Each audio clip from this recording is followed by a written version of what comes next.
अस्सलाम वालेकुम, क्या हाल है दोस्तों। मैं हूं शहरियार और ये है मेरा चैनल पर्शियन कैट गुजरांवाला। ये माशाल्लाह मेरे पास एक बहुत ही प्यारा किटन है, माशाल्लाह से हेल्दी किटन है। आप लोग देखें, ये देखें, इसको मार्बल कलर भी कहते हैं, डार्क कैली को भी कहते हैं। आई थिंक अब नज़र आएगा ऐसे।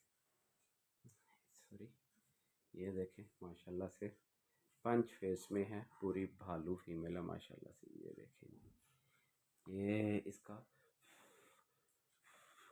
ये इसकी फ़र क्वालिटी है माशाल्लाह से, बहुत हैवी फीमेल है। जिस किसी को चाहिए हो रब्ता करे, फुल लॉन्ग कोट में है माशाल्लाह। ये चेक करें, इसकी फ़र क्वालिटी चेक करें माशाल्लाह, ये देखेंगी। ठीक है, और ये इस कलर में, इस क्वालिटी में मेरे पास दो हैं और ये दोनों ही फीमेल है माशाल्लाह से। ठीक है, देखेंगी, इधर देखो ना, इधर देखो, नीचे चली गई है। Sorry sorry sorry sorry.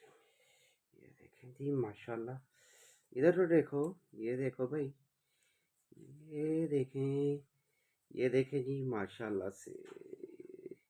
भालू फीमेल है जी, भालू, ये भालू है। अब नज़र आ रही है सबको। सॉरी, ये चेक करें माशाल्लाह बहुत आउट क्लास है। ये देखेंगे, ठीक है, ये नज़र आ रही है सबको।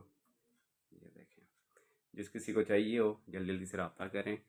इस तरह के बच्चे बार बार नहीं मिलते। ठीक है, लोकेशन गुजरांवाला की है और कैश ऑन डिलीवरी नहीं होती, सारी पेमेंट एडवांस है। जब आप हमें पेमेंट करेंगे फिर ही आपका किटन यहाँ से गुजरांवाला से रवाना होगा। अपना बहुत सा ख्याल रखें, दुआ में याद रखें। अल्लाह हाफ़िज़।